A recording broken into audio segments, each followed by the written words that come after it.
crossing that actually of the wall that happened on Palm Sunday of Christians that were trying to march from Bethlehem to Jerusalem in the same route that Jesus would have taken. And sadly, 2 hours after this email was sent out, I received it, and a number of other, a lot of other groups received it. 2 hours after this email was sent out, the Shin Bet, or Shabak, which is basically the secret service, the sort of secret police of Israel, were knocking on his door. And they, he lives in Area B, which is under the Oslo Accords, is under security control, joint security control by the Palestinian Authority and Israel, which means that the PA can't go there and Israel controls it. I mean, basically, if PA soldiers are in Area B, it's very dangerous. They quickly move out of it. And so they actually took him and questioned him for hours. He spent the night in jail and released him without charge the next day. And as I think this movement builds, this popular movement builds, Israel, I think, is realizing that the guns are less effective against nonviolent resistance, because when people get shot, it erodes support.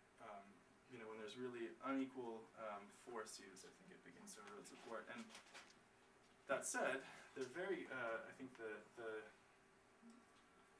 there is a large element, though, of sort of attempts to incite a violent response from Palestinians at a time when this nonviolent uprising hasn't fully taken root across all the West Bank, at a time when it couldn't necessarily continue an uprising if there was a lot of very violent repression from the Israeli military. And so this is an example of like how that happens, of how the attempt at escalation happens. This is a photo that I took. This is a very unusual day. This was the 20th of March, 2 weeks ago today in Iraq Burin, which is a village near Nablus. And what's happened here is we've gone for a weekly demonstration. We're walking up the hill, and myself and a large group of Palestinians and 15 internationals, no Israelis, and a little bit of media have begun walking up this hill. And we think maybe we'll see settlers and we'll be threatened. We think maybe we'll be turned back by tear gas or rubber bullets or stun grenades. But this is a group of soldiers about 50 meters away from me who walked up and started firing live M16 rounds over our heads, which was surprising. I had actually not heard in the West Bank live rounds, especially not live M16 rounds. Sometimes I use 22 shells. But I mean, this is an assault rifle. This is made to kill, and it's not made to disperse crowds. And so we sort of, I was taking pictures, and I was like, wait, that's definitely live rounds. I need to get out of here. And so I sort of ducked behind the wall that's in between me and the soldier, and got to move down the hill when I thought it was safe. 2 hours later, people may have heard of this. 2 hours later, the soldiers shot and killed 2 Palestinian teenagers, one 16 and one 19. And we, as media coordinator at that time, I was working with the Popular Coordination Committee to get a press release out that would say what really happened before a spin could be put on it.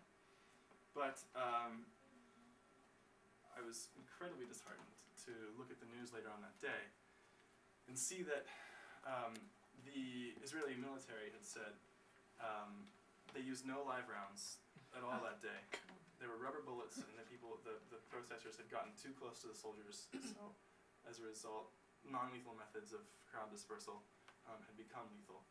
And that was the line that all of the media was picking up across the board, even very supportive media. And this is a X-ray of one of the teenagers' heads. That's live round. That's an M16 bullet. They said that we really can't be sure when this X-ray was taken.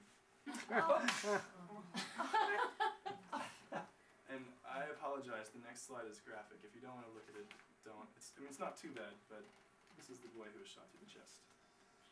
You can clearly see an entry on his chest and an exit on his back.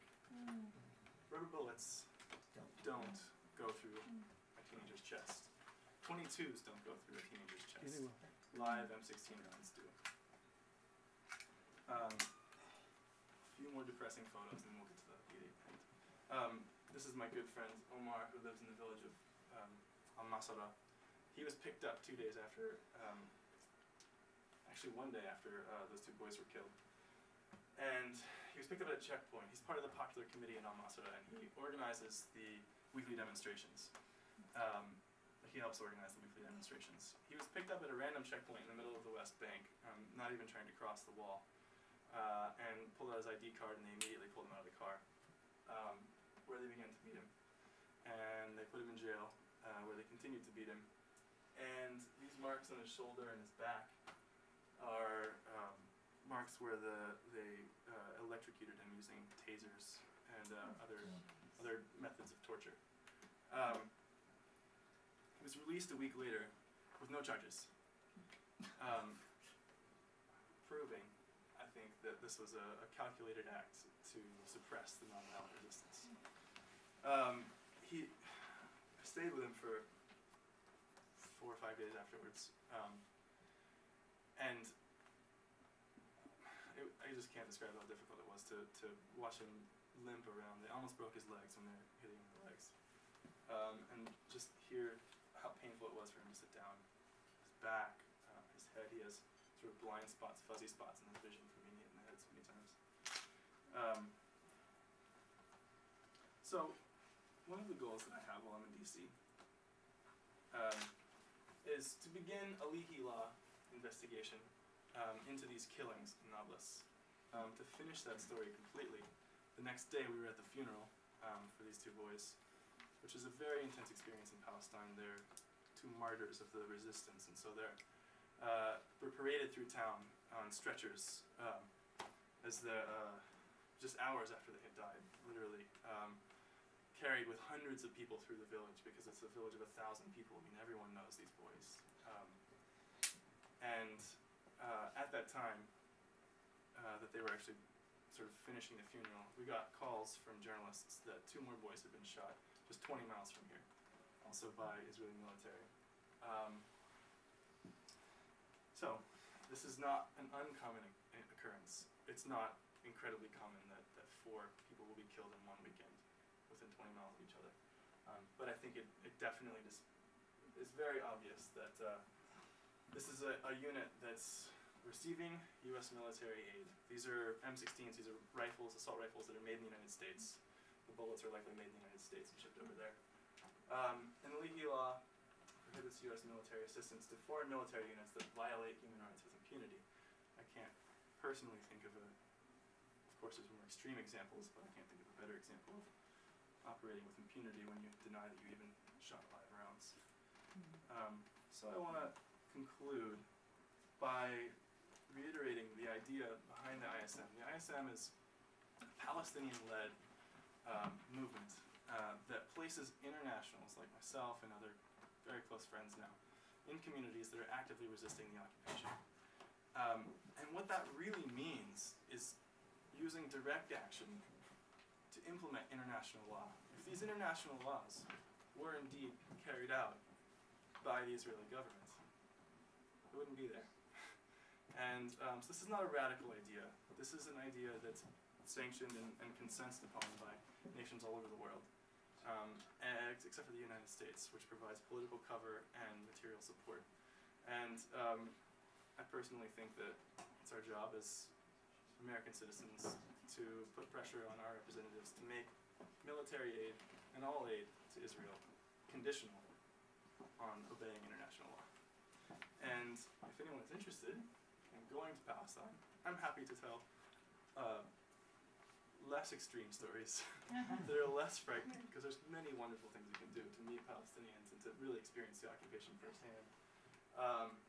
And if anyone's interested in donating to the International Solidarity Movement, it takes people all over the world to pay for the legal fees to get us out of jail. I'll pass around a hat before the end of the meeting. The hat that I wore to keep the sun off of my face, because I can't wear sunscreen, because if they shoot tear gas, it bonds with the sunscreen and burns your face.